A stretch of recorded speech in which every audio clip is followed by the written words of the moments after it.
কদিন আগেই প্রথমবারের মতো ক্রিকেটের বিশ্ব মঞ্চে ইতালির অভিষেক। প্রিয় নীল জার্সিতে ২২ গজে নিজেদের আগমনের বার্তাও দিয়ে রাখে দেশটি। অথচ যে দেশের বাতাসে ফুটবলের ঘ্রাণ মেশানো, সেখানে আজ কেবল নীরবতা। রোম থেকে মিলান, ভেনিস থেকে নেপলস, পুরো ইতালি আজ এক অদ্ভুত মৌনতায় স্তব্ধ। একবার নয়, দুবার নয়, টানা ৩ বার। এক যুগেরও বেশি সময় ধরে ফুটবল মানচিত্রের সবচেয়ে বড় আসরে অনুপস্থিত ৪ বারের বিশ্ব চ্যাম্পিয়নরা।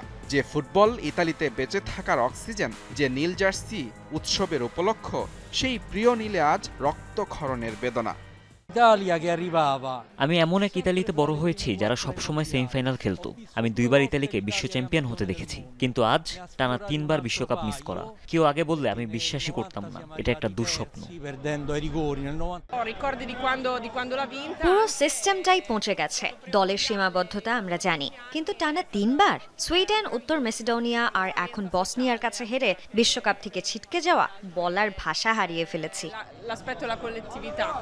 একটা প্রজন্ম যারা বড় হয়েছে আজ্জুরিদের দাপট দেখে, ৪টা সোনালী ট্রফি যাদের শোকেসে অহংকার ছড়ায়, তাদের কাছে বিশ্বকাপ ছিল অনেকটা অধিকারের মতো। সেই নীল দিগন্তের আজ অস্তরাগ।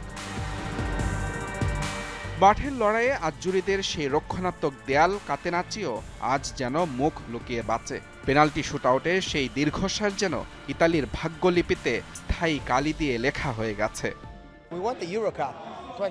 আমরা ইউরো ২০২১ জিতলাম, তার মানে আমরা খারাপ দল নই। কিন্তু যখন খুব বেশি চাপের মুহূর্ত আসে, তখন নিজেকে উজাড় করে দেওয়ার প্রয়োজন পড়ে, তখন আমরা আর তৈরি থাকি না। ১০ বছর বয়সে আমি যখন প্রথম ইতালিকে বিশ্বকাপ জিতে দেখি, সেই স্মৃতি আজও অমলিন। ক্লাবের রেষারেষি ভুলে গোটা দেশ এক হয়ে গিয়েছিল। ফুটবলের চেয়েও বড় ছিল সেই একতা আর আনন্দ।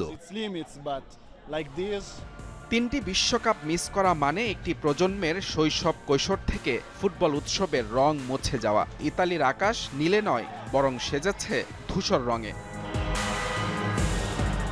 মুজরামিন তারেক, যমুনা স্পোর্টস।